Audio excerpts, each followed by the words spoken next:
अस्सलाम वालेकुम students. Commercial geography के सेशन 4 के साथ हैं आज, और हमारा फोर्थ सेशन है प्राइमरी एक्टिविटीज़ पर।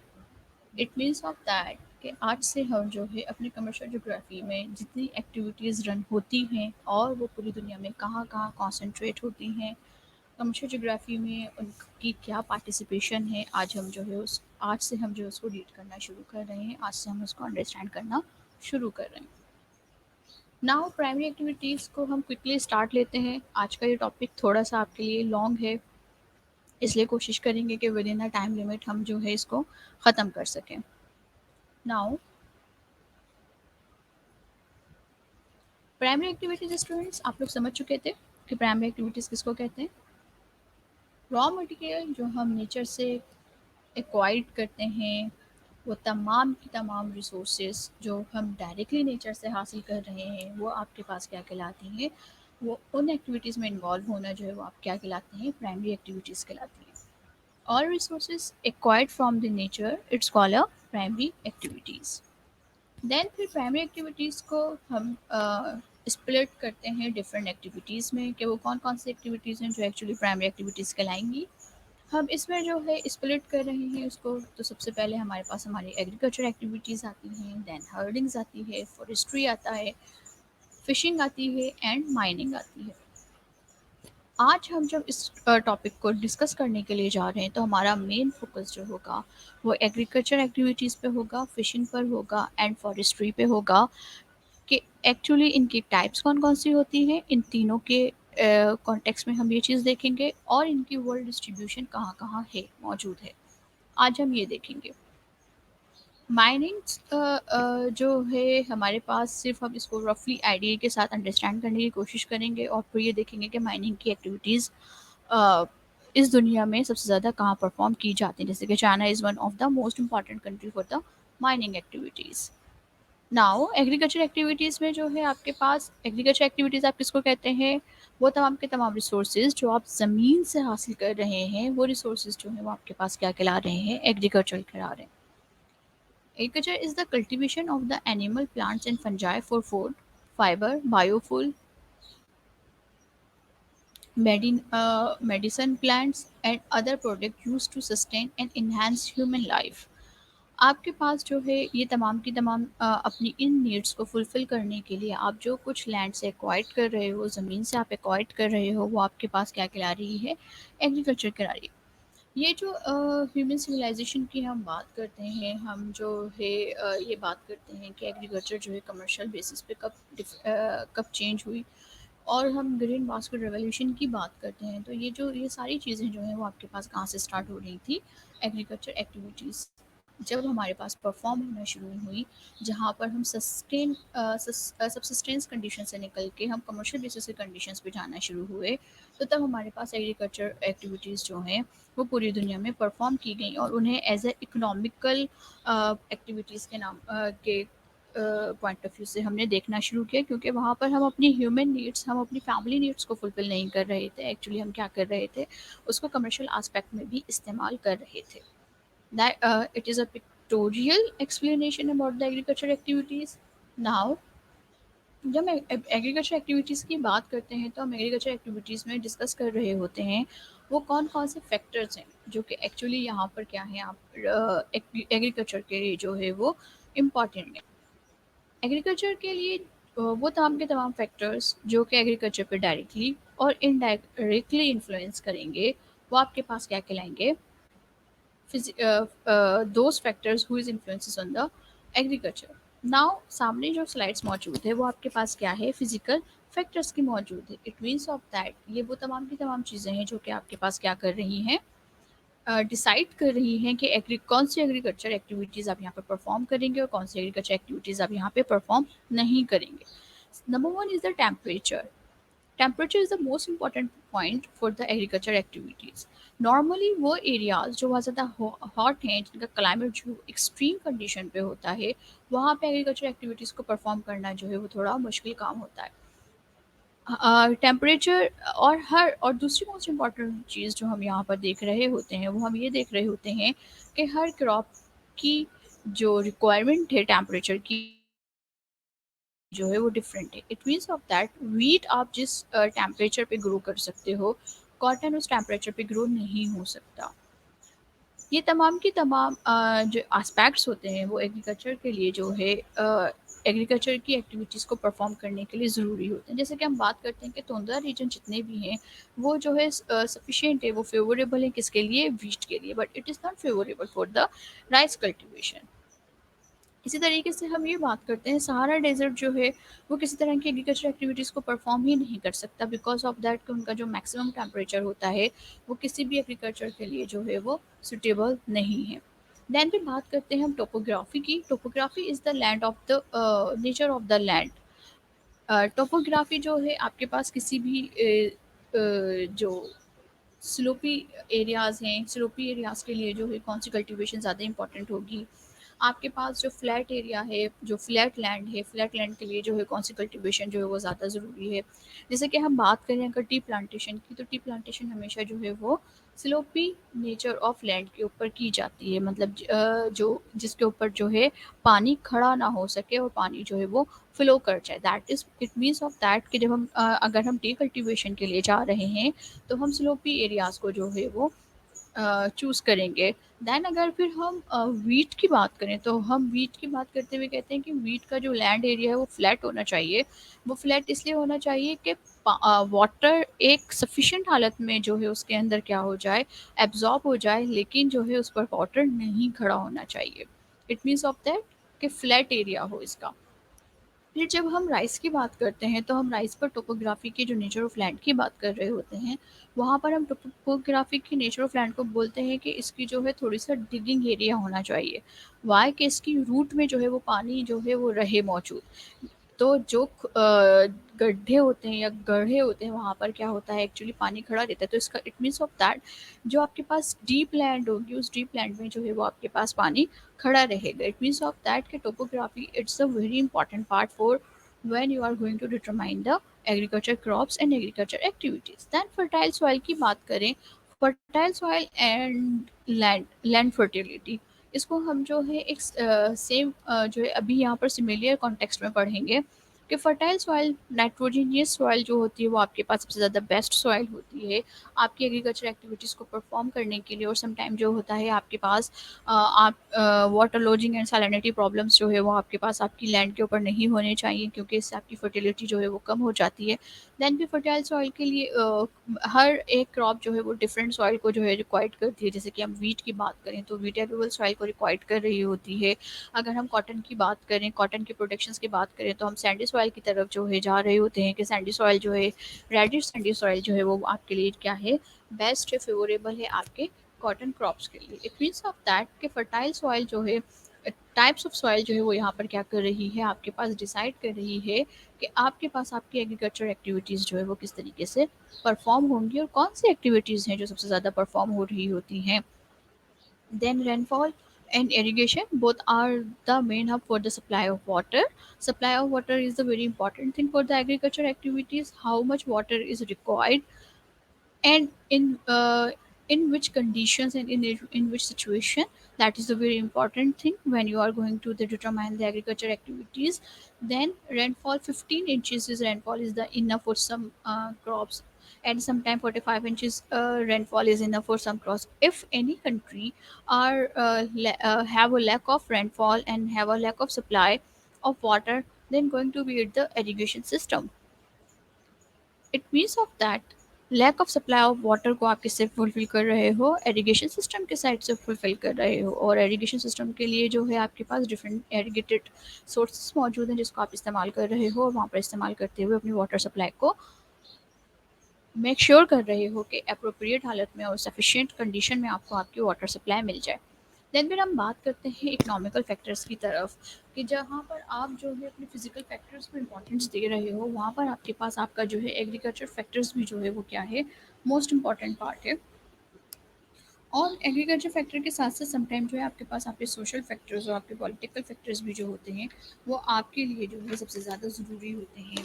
क्योंकि यहाँ से आप क्या कर रहे हो, अपनी एग्रीकल्चर एक्टिविटीज़ को जो है वो डिसाइड करो। जैसे कि आप सप्लाई ऑफ लेबर की बात करें, supply of labour is mean of that कि आपके पास जो आपका फार्मर होगा उसको कितना लिटरेटेड होना चाहिए, और उसको कितनी जो है ना टिप्स एंड ट्रिक्स पता होनी चाहिए कि किस टाइम पर कौन सा अ, किस टाइम पर कौन सी क्रॉप जो है वो सॉन की जाएगी, किस टाइम पर जो है कौन सी क्रॉप जो है ये जो अगर गर्मियाँ बहुत ज़्यादा हैं या आपके पास टेम्परेचर बहुत ज़्यादा है, तो ये लैंड जो है वो किस क्रॉप के लिए सबसे ज़्यादा इंपॉर्टेंट है। दैन फिर मीन्स ऑफ ट्रांसपोर्ट की हम यहाँ पर बात करते हैं कि मीन ऑफ ट्रांसपोर्ट जो है वो आपके पास आपकी ट्रांसपोर्ट करने के लिए, जैसे कि सम टाइम आपको जो है बीज की ज़रूरत पड़ रही है, तो वहाँ पर क्रॉपिंग करने के लिए बीज कितना ज़्यादा इंपॉर्टेंट है ये आप देख रहे हो। दैन फिर उसके बाद जो है एक जगह से दूसरी जगह आपको अपना क्रॉप शिफ्ट करना है, तो वहाँ पर आपके लिए इंफ्रास्ट्रक्चर का होना बहुत ज़्यादा ज़रूरी है, आपका मीन ऑफ ट्रांसपोर्ट का होना बहुत ज़्यादा ज़रूरी है, और आपकी मार्केट्स जो है उनका नियर होना बहुत ज़्यादा ज़रूरी है, ताकि जो है आप आपने जो भी क्रॉप किया फार्मिंग की है, जो भी क्रॉप्स आपने हासिल की हैं उसको आप क्या कर सको, वहाँ उसको सोल्ड आउट करके अपना रेवेन्यू जनरेट कर सको। नाउ आप टाइप्स ऑफ प्लांटेशन की तरफ आते हैं। ये जो सामने आपको टाइप्स ऑफ प्लांटेशन नज़र आ रही हैं स्टूडेंट्स, ये टाइप्स ऑफ प्लांटेशन आपके पास जो है फर्दर मोर अलग अलग क्वेश्चन में जो है आपके पास बन के एग्जामिनेशन पॉइंट ऑफ व्यू में जो है आपके पास डिफरेंट क्वेश्चन बन के आ रही होती हैं। वन बाय वन करके हम जो है तमाम के तमाम यहाँ पर एयर टाइप्स ऑफ एग्रीकल्चर को समझेंगे। Plantation farming, mechanised farming, truck farming and shift farming. Plantation farming वो तमाम की तमाम फार्मिंग जिसमें आपके पास आपका जो है एक वास्ट प्लॉट जो है अंडर कल्टीवेटेड होता है for a single crop. It means of that कि वास्ट एरिया का सिंपल मतलब एक बहुत बड़ा प्लॉट मौजूद है, और उस पूरे प्लॉट में आप सिर्फ जो है क्या कर रहे हैं, बनाना कल्टीवेट कर रहे हैं।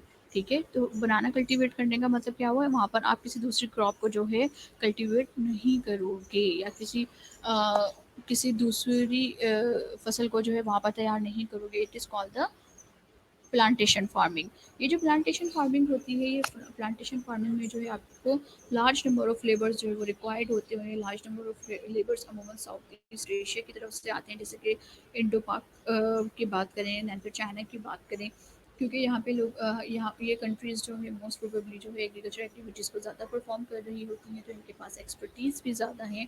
इसीलिए जो है इनके लेबर्स को जो है यहाँ से इम्पोर्ट किया जाता है from the Europe side and the Australia as well. Than फिर कौन सी कंट्रीज़ ऐसी हैं जो कि जहाँ पर प्लांटेशन फार्मिंग सबसे ज़्यादा कैरी आउट होती है, तो साउथ एशिया के एरियाज़ हैं जहाँ पर सबसे ज़्यादा जो है कैरी आउट होती है, जैसे कि जिन एरियाज़ में हम बैठे हुए हैं, जिस कॉन्टिनेंट के डायनेमिक्स में हम मौजूद हैं, that is the south Asia. Africa की बात करें तो इजिप्ट को हम नहीं भूल सकते। Egypt is one of the most important part जहाँ पर प्लांटेशन फार्मिंग जो है सबसे ज़्यादा कैरी की जाती है।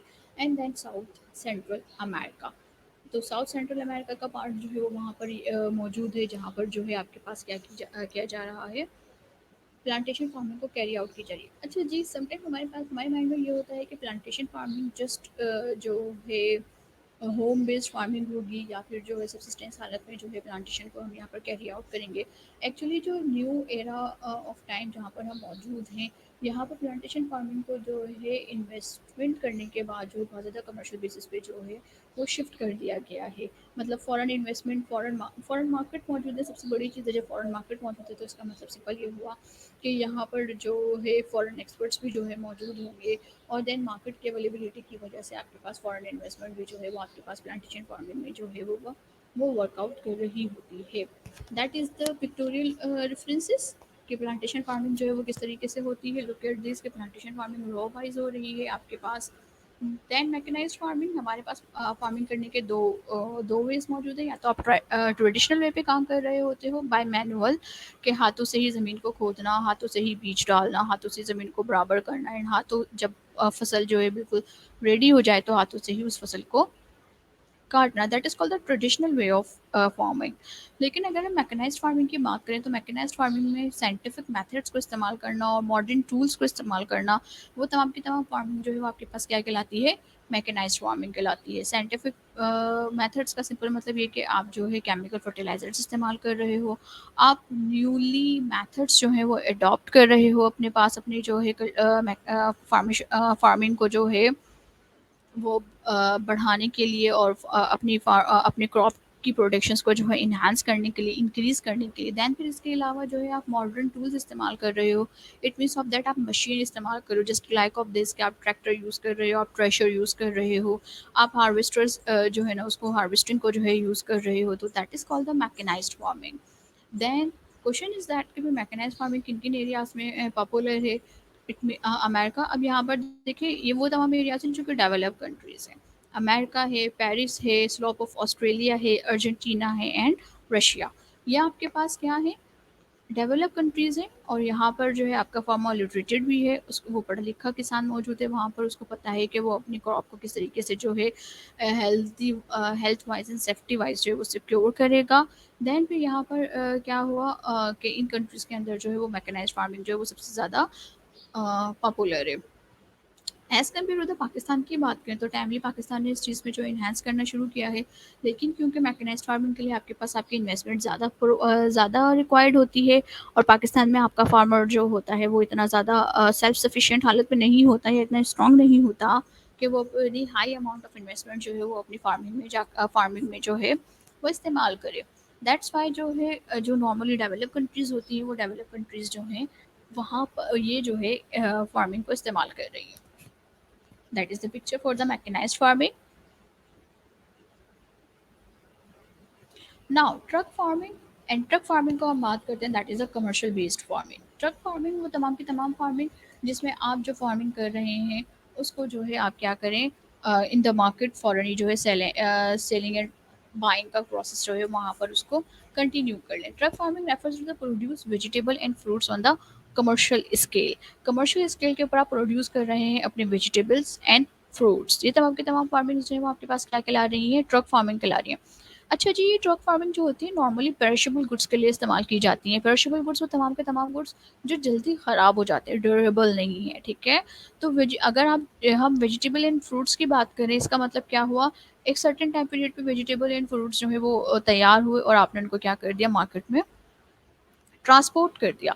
और मार्केट में ट्रांसपोर्ट किया आपने ताकि जो है उनका प्रोसेस जो है, बाइंग प्रोसेस जो है वो क्या हो जाए, कंप्लीट हो जाए। तो vegetable are generally ground in the less fertile soil and the deficiency of the fertility is met good by using the artificial and the better fertilizers. Vegetables की बात करें या फ्रूट्स की बात करें तो उसके लिए आपकी सॉइल का जो है बहुत ज़्यादा फर्टाइल होना ज़रूरी नहीं है as compare to the wheat crop and other crops. तो इट मीन्स ऑफ दैट कि आप जो है इसको लेस फर्टाइल सॉइल पे भी जो है आराम से कर सकते हैं। तो नियर अबाउट द सिटी आप नॉर्मली इसको कर रहे होते हो ताकि जो है आप आराम से क्या कर सकें, कमर्शियल बेसिस पे इसको ट्रांसपोर्ट कर सकें।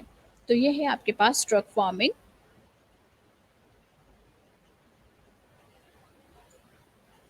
Now last one is the shift farming. Shift farming जैसे कि नाम से ही ज़ाहिर है कि आप क्या कर रहे हो, आप कुछ ना कुछ जो है वो शिफ्ट कर रहे होगे। लेकिन यहाँ पर हम क्या शिफ्ट करें, हम अपने क्रॉपिंग एरिया शिफ्ट कर रहे हैं एक जगह से दूसरी जगह।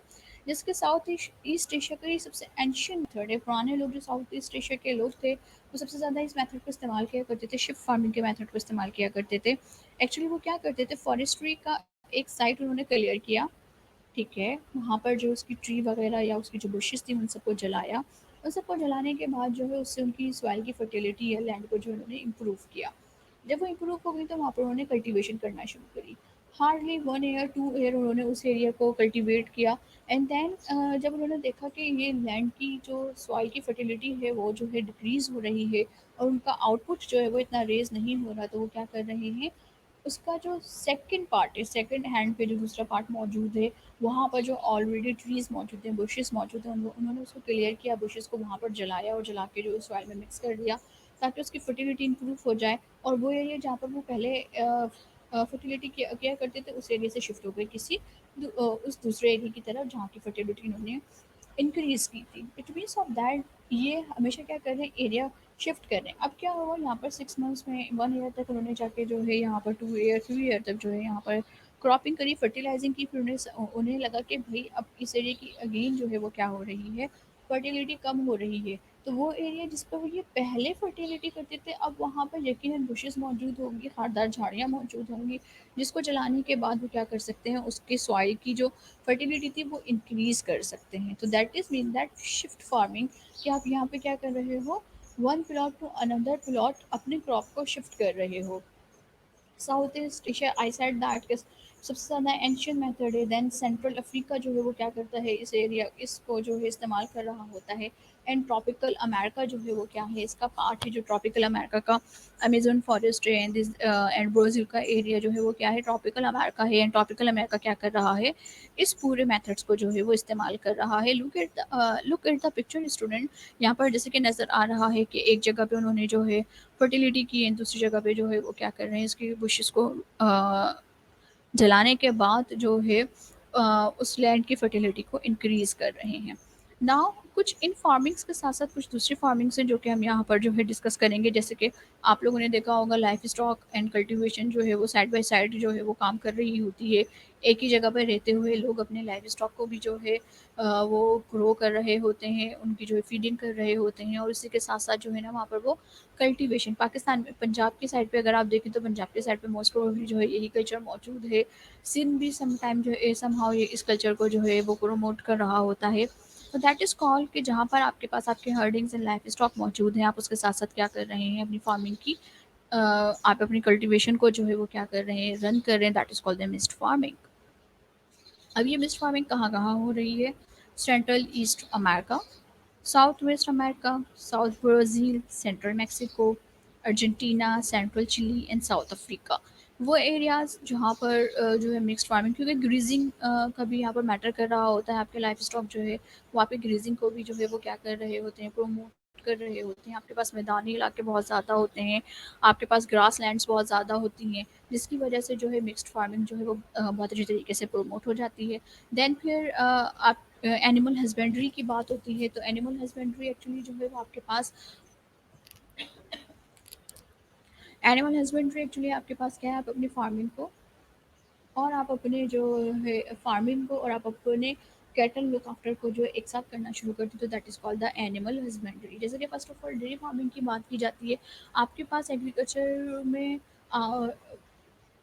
एग्रीकल्चर में आपके पास फीड या क्रॉपिंग्स के अलावा या वेजिटेबल एंड फ्रूट्स के अलावा भी जो है आपको मिल्क से बने हुए जो चीज़ें हैं, जैसे कि योगर्ट है, बटर है, इवन घी है, इन तमाम तमाम चीज़ों की जो वो ज़रूरत होती है कि जब आप ये दोनों काम जो है एक साथ करना शुरू कर दें तो it become a dairy farming. Than life stock farming की बात करें तो लाइफ स्टॉक फार्मिंग में आप एक्चुअली क्या कर रहे हैं, फार्मिंग तो हो ही रही है, लेकिन उसके साथ साथ जो है ना आप अपने लाइफ स्टॉक को जो है वो ग्रो कर रहे हैं, उनको लुक आफ्टर कर रहे हैं, ताकि फर्दर आप उनको जो है सोल्ड आउट कर सकें मार्केट में, वहाँ से आप अपना रेवेन्यू जनरेट कर सकें। हर्डिंग्स में आप एक्चुअली क्या कर रहे हैं, आप जो है अपनी लैंड एरिया के ऊपर अपने लैंड एरिया पे जो है आप हर्डिंग में ये कर रहे हैं कि एक बड़ा लैंड एरिया मौजूद है, उसको ग्रीजिंग कर रहे हैं। वहाँ पर ज़ाहिर सी बात है मवेशी जब चल रहे होते हैं तो वहाँ पर फर्टिलिटी ऑफ सॉइल जो है वो इंक्रीज़ हो रही होती है, उनके पाँवों की वजह से सॉइल जो है वो ऊपर नीचे हो रही होती है।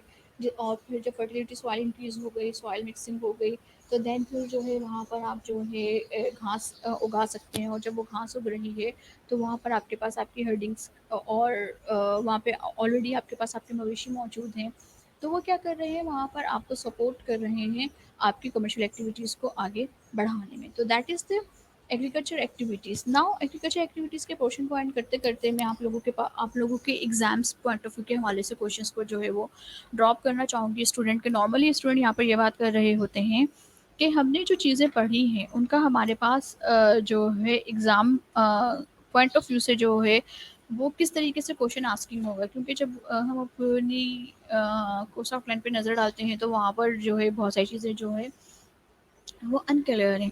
नाउ फर्स्ट क्वेश्चन जो मोस्ट प्रोबेबली मैं सिर्फ आपको एक आइडिया जनरेट करके दूँ कि आपके क्वेश्चन किस तरीके से बन सकते हैं।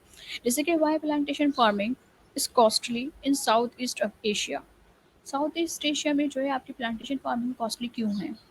आप क्या करोगे, जब आपने प्लांटेशन फार्मिंग यहाँ पर रीड आउट कर लिया तो आप इस प्लांटेशन फार्मिंग की डेफिनेशन सही, देन आप उसके जो है कंट्री वाइज जितना भी जो है वहाँ पर कंट्री मौजूद है उसको देखने के बाद आप ये चेक करोगे कि भाई प्लांटेशन फार्मिंग एक्चुअली है क्या। और अगर ये साउथ ईस्ट एशिया में कॉस्टली है तो क्यों है, क्योंकि देखें लेबर चाहिए हमें यहाँ पर आपको जो है, क्योंकि कैपिटल इंटेंसिव फार्मिंग है आपके पास बहुत ज़्यादा।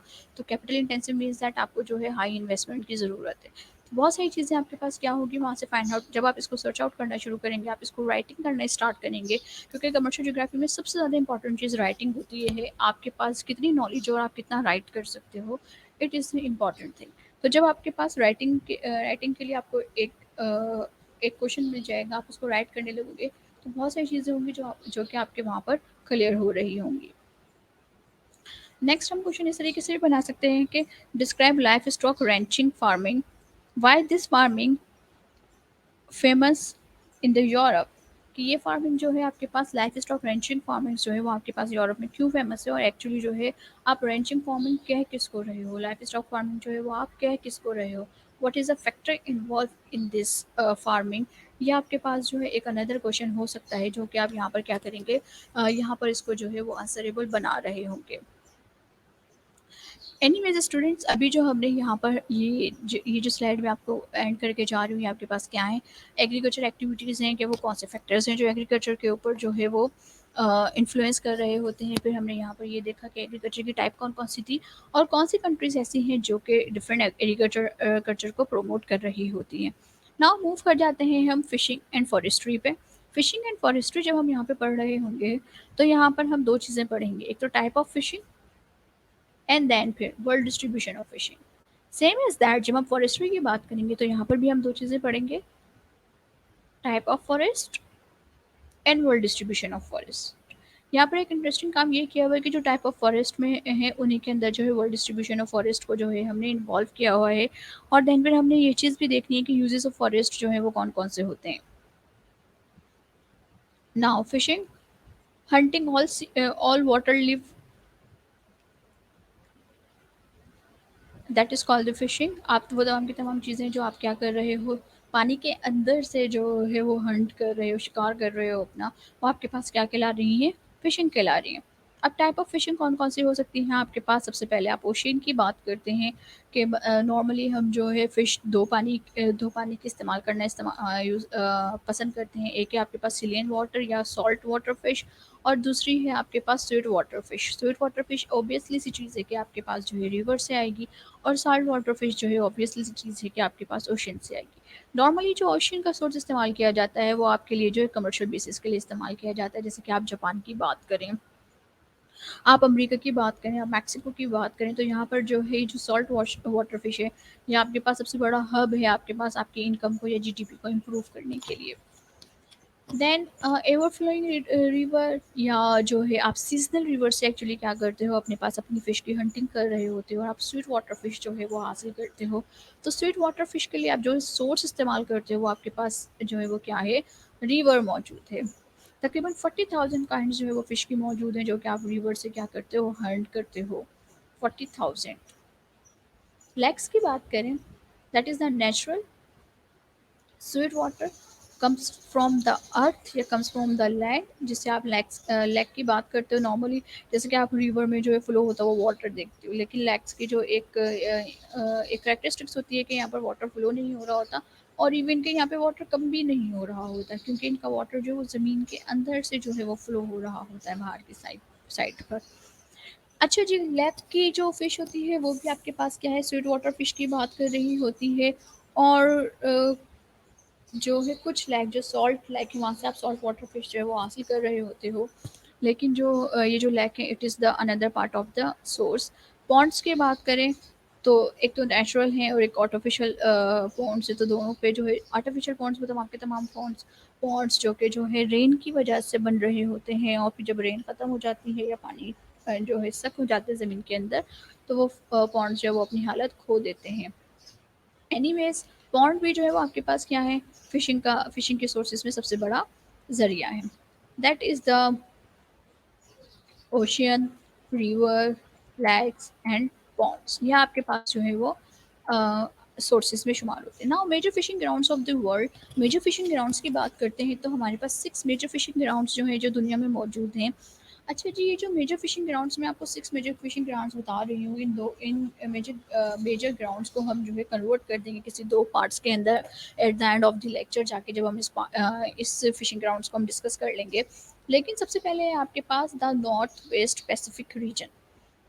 नॉर्थ वेस्ट पैसिफिक रीजन वो तमाम का तमाम एरिया जो कि आइलैंड बेसिस है, और आपके पास जो है एक्सटेंड हो रहा है southward from the outer Atlantic island एलोश आइलैंड पे, और ये आपके पास क्या है नॉर्थ एरिया में मौजूद है। यहाँ पर जो है आपके पास सॉल्मन, किंग क्रैब, हेरिंग, हैबर्ट, Alaska pollock and cod are the most important catches. It means of that कि ये वो तमाम की तमाम चीज़ें हैं जो कि आपके पास आप वहाँ से एज ए कमर्शियल बेसिस जो है वहाँ से क्या करते हो, हंट करते हो, पकड़ते हो।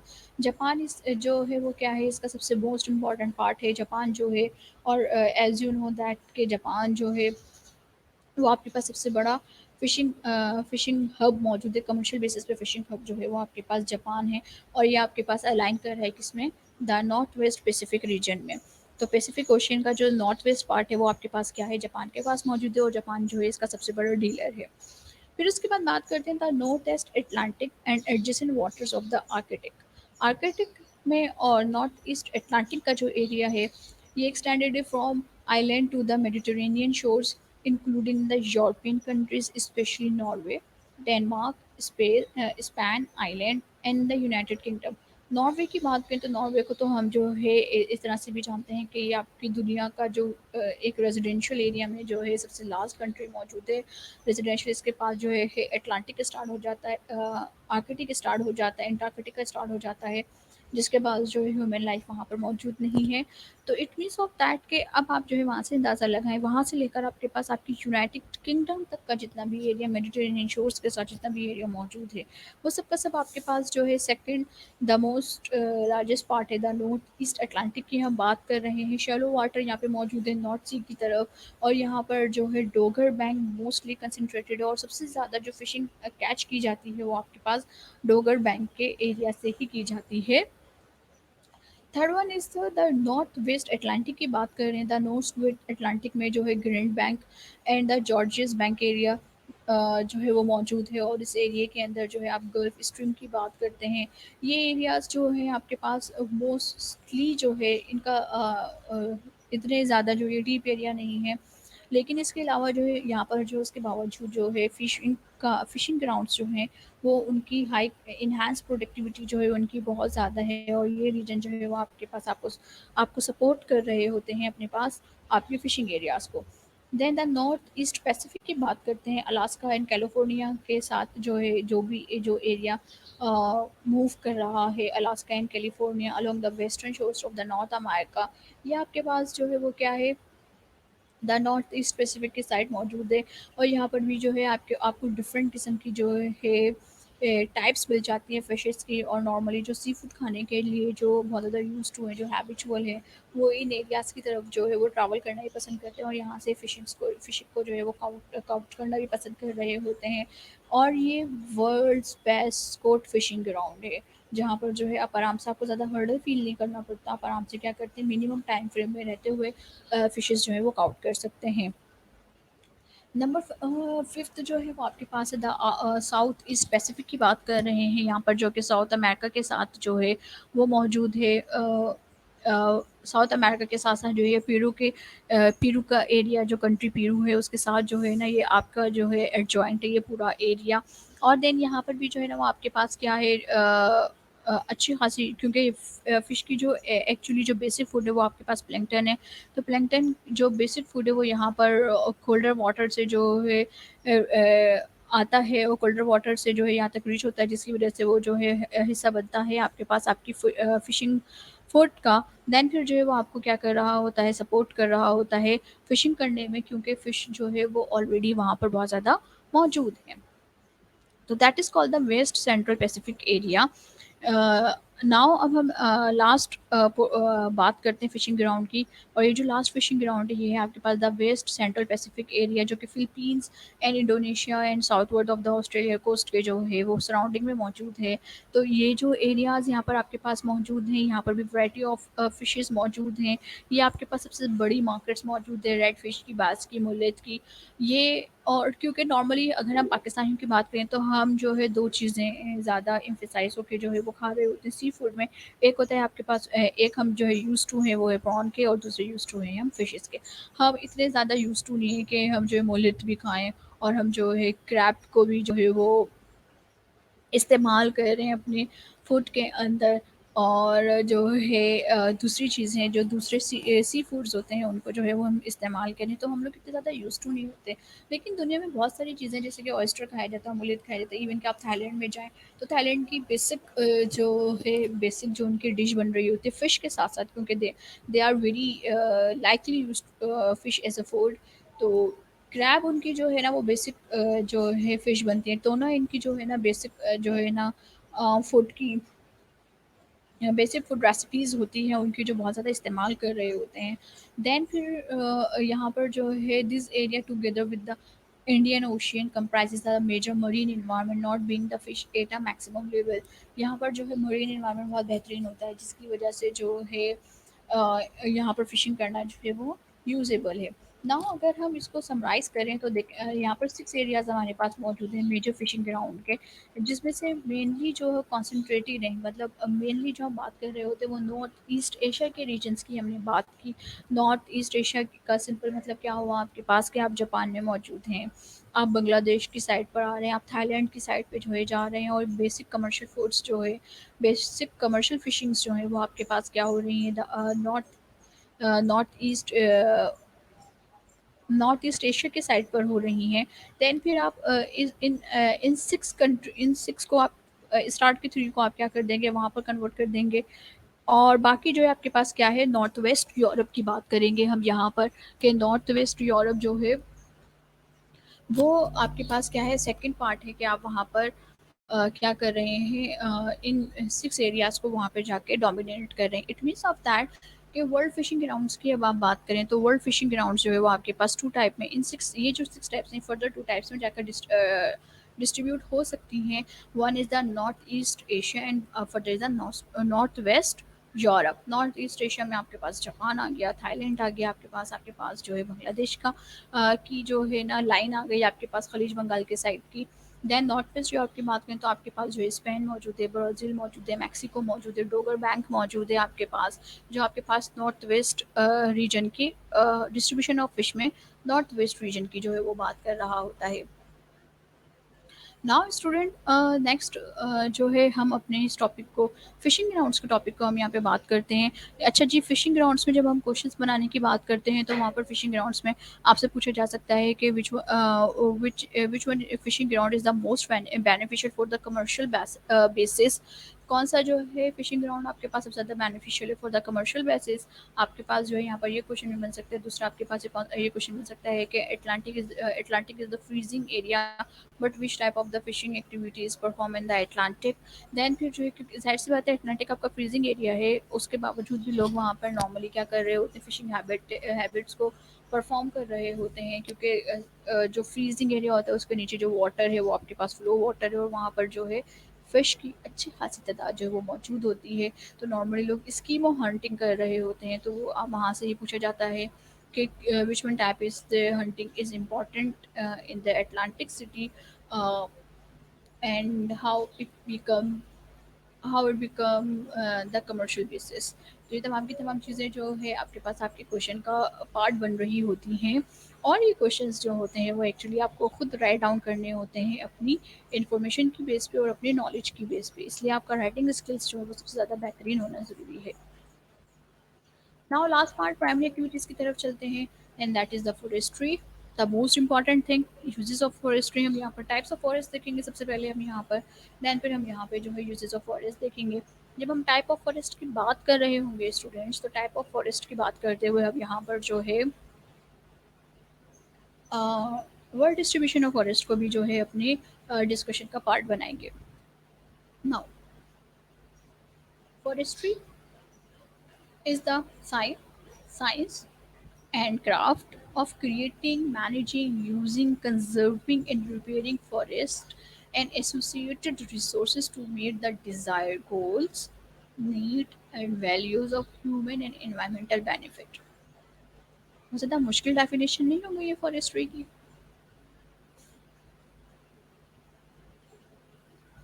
ना फॉरेस्ट्री जो है आपके पास क्या है, देखें नॉर्मली जो है ये आपके पास वेजिटेशन का मेडिकल यूसेस का जो है वो पार्ट है। अगर आप किसी भी कंट्री का जो फॉरेस्ट होता है वो उसकी इकनॉमी में तकरीबन मैक्सिममली अगर हम चाइना की बात करें तो चाइना के अंदर जो है 11 50% से भी प्लस वो उसको क्या करता है, इकोनॉमी में जो है वो हेल्प आउट कर रहा होता है। तो फॉरेस्ट्री जो है एक्चुअली क्या है, वो आपके पास आपके रिसोर्सेज मैनेज कर रही है, ताकि आपके एक तो इन्वायरमेंट को भी सेफ रखा जा सके और दूसरे आपकी इकोनॉमिकल जो एक्टिविटीज़ हैं उनको भी परफॉर्म किया जा सके। ओके। तो फॉरेस्ट्री जो है वो आपके पास यहाँ पर सिर्फ आप इस तरह याद रखेंगे कि that is the hub of resources for the vegetation, for the medical resources, and for the contribution in the economy. That's it. Then types of forestry की बात करें तो यहाँ पे आपके पास टू टाइप ऑफ फॉरेस्ट मौजूद है। Number one is the evergreen forest and number two is the deciduous forest. Evergreen forest नाम से ही जाहिर है, जो साल हर साल जो है वो क्या हो आपके पास ग्रीन रहे। ओके। जिनके this forest remain evergreen throughout the year and do not shed. मतलब इनके पत्ते जो है अगर गिर भी जाते हैं तो वो आपके पास वापस आ जाते हैं और साल हर साल जो है आपके पास क्या रहते हैं, ग्रीन रहते हैं। अगर आप अपने सराउंडिंग में एग्जांपल्स निकालना चाहें तो उसकी सबसे आसान और सबसे अच्छी एग्जांपल जो है वो आपके पास क्या है, नीम के दरख्त की है। नीम का दरख्त आपने कभी जो है ना खाली नहीं देखा होगा, उसके पास जो है उसके शेड्स हमेशा आपने देखे होंगे मौजूद रहते हैं। नाउ अब ये जो एवरग्रीन फॉरेस्ट है जो कि साल हर साल जो है रेड रह रहा है, साल हर साल जो है वो ग्रीन रह रहा है, तो ये कौन कौन से एरियाज में मौजूद है? इक्वेटर, ठीक है, इक्वेटोरियल रीजन्स में मौजूद है। कन्फीलियस एवरग्रीन फॉरेस्ट मौजूद है आपके पास, जो आपके पास नॉर्मली टेम्परेट एरियाज में मौजूद है। और देन फिर जो मेडिटेरेनियन शोर के साथ आपके पास आपका पूरा फॉरेस्ट मौजूद है, वो यहाँ पर आपके पास क्या है, इसकी टाइप्स बन रहा है। इट मीन्स ऑफ दैट अगर जब हम एवरग्रीन फॉरेस्ट को पढ़ने की तरफ जा रहे हैं तो यहाँ पर हम क्या कर रहे हैं, वर्ल्ड डिस्ट्रीब्यूशन ऑफ फॉरेस्ट भी पढ़ रहे हैं कि एवरग्रीन फॉरेस्ट आपके पास आपकी दुनिया में कहाँ कहाँ मौजूद है। नंबर वन, सबसे पहले इक्वेटर की बात करते हैं। इक्वेटर मैं आप लोगों को फर्स्ट लेक्चर में समझा चुकी हूँ कि इक्वेटर वो जगह जहाँ पे through out the air sunshine जो है वो स्ट्रेट फॉरवर्ड पड़ रही होती है, जिसकी वजह से पानी बहुत ज़्यादा, रेनफॉल बहुत ज़्यादा होती है। रेनफॉल होने की वजह से वहाँ पर क्या है, बारिशें हो रही हैं और बारिश की वजह से वहाँ पर थिक फॉरेस्ट मौजूद है। ओके, तो that is called the equatorial region. अब इक्वेटर पे जितने कंट्रीज आते हैं वो सब के सब जो है वो आपके पास क्या कहलाएंगे, इक्वेटोरियल एवरग्रीन फॉरेस्ट कहला रहे होंगे। अमेजन बेसिन की बात करें जो साउथ अमेरिका में मौजूद है, near to the Brazil. Congo basin in Africa and island of the east India Indies in east Indies in Asia. ठीक है, ईस्ट इंडिया का जो एरिया है वो सारा का सारा क्या है आपके पास आपके इक्वेटर पे मौजूद है। ये सारे के सारे फॉरेस्ट जो होते हैं वो आपके पास मूनसून रीजन के ऊपर बात कर रहे होते हैं।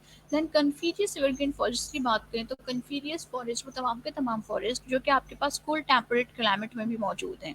ठीक है, कोल्ड टेम्परेट क्लाइमेट का मतलब सब आर्कटिक लैंड है। सब Arctic land of Eurasia and north America are covered with the dense evergreen forest. Eurasia का मतलब मेरे ख्याल से आप लोग को सबको समझ में आएगा, जहाँ पर एशिया की और यूरोप की जो है बाउंड्री मिल रही होती है, दो कॉन्टिनेंट की बाउंड्री जहाँ मिल रही होती है वो क्या कहलाता है आपके पास, यूरेशिया कहलाता है। जैसे कि अगर मैं यूरोप और एशिया की बाउंड्री की तो इस्तांबुल का वो हिस्सा जहाँ पर जो है हाफ इस्तांबुल जो है वो एशिया में मौजूद है और हाफ इस्तांबुल जो है वो यूरोप में मौजूद है। तो इन बिटवीन जो उसका एक उसको जो वो उस एरिया को जो चीज़ डिवाइड कर रही होती है वो एक्चुअली जो है वो एक रिवर है, रिवर फ्लो कर रहा है, ब्रिज से आप जा रहे होते हो। तो वो जो रिवर फ्लोइंग है वो क्या है आपके पास, यूरेशिया। ठीक है, तो सब आर्कटिक लैंड ऑफ यूरेशिया के पास जितने भी जो है आपके पास लैंड मौजूद हैं। देन फिर central Europe specially in Germany, Switzerland, Norway, Finland, such type of forest also be find on the coniferous evergreen forest. Mediterranean evergreen forest की बात करें तो वो ट्रीज जो कि आपके पास जो मेडिटेरियन सी के साथ मौजूद हैं। देन फिर California, central Chile, South America और central Africa and south west Australia के साथ जो है मेडिटेरेनियन शोर जो है वो आपके पास वहाँ पर आपको नज़र आ रहा है। अच्छा, मोस्ट प्रोबेबली लोगों को जो है ना, स्टूडेंट्स को नॉर्मली जो है ना मेडिटेरेनियन की जो लोकेशंस है वो सही से जो है अंडरस्टैंड नहीं हो रही होती। इसकी पिक्टोरियल डायग्राम्स जो हैं वो आपके पास जो है वो मौजूद है, बहुत बेहतरीन। वहाँ से आप देख सकते हैं कि मेडिटेरेनियन शोर आप कह किसको रहे हैं, क्योंकि इसके पीछे जो है ना बहुत इंटरेस्टिंग फैक्ट्स मौजूद हैं कि मेडिटेरेनियन शोर जो है salt water and sweet water जो है वो दोनों ही कहीं वो दोनों मौजूद हैं। इन ऑस्ट्रेलिया जो मेडिटेरेनियन शोर जा रही होती है समंदर के अंदर ही जो है ना मीठे पानी की पूरी लहर जो है वो क्या करती है, मूव करती है। और जो है मतलब it is a musical I think so that कि सॉल्ट वाटर के अंदर ऑलरेडी जो है वो स्वीट वाटर की जो पूरी नहर है वो बनती हुई जा रही है और वहाँ से जो है स्वीट वाटर जो है वो फ्लो कर रहा है। तो that is called the Mediterranean evergreen forest. उसके सराउंडिंग्स में जितने भी एवरग्रीन फॉरेस्ट मौजूद हैं वो आपके पास क्या कहला रहे हैं, मेडिटेरेनियन एवरग्रीन फॉरेस्ट कहला रहे हैं। अच्छा जी, पाकिस्तान में भी जो है आपके पास सबसे ज़्यादा मानसून इक्वेटोरियल एवरग्रीन फॉरेस्ट मौजूद होते हैं। अगर हम देखें जैसे कि तीन भर के जंगलात आपने देखे होंगे यहाँ पर, आप छांगामांगा की तरफ जाएं, इवन कि आप जो है अ, आप जो है फॉरेस्ट माउंटेन्स की तरफ जाएँ तो आपको क्या मिलते हैं वहाँ पर, इक्वेटोरियल एवरग्रीन फॉरेस्ट जो है वो नज़र आ जाते हैं। नाउ डेकेडियस फॉरेस्ट की बात करते हैं, this is the second and the last part of the type of forest. Deciduous forest जो है वो आपके पास monsoon based forest and tempered deciduous forest, मतलब वो तमाम के तमाम फॉरेस्ट जो जिनके लीव जो है वो शेड हो जाते हैं, वार्म सीजन में उनके शेड्स गिर जाते हैं, मतलब उनके लीव जो है वो गिर जाते हैं और दैन फिर एक ख़ास टाइम पे जो है उनके वो जो है दोबारा से ग्रीन हो जाते हैं।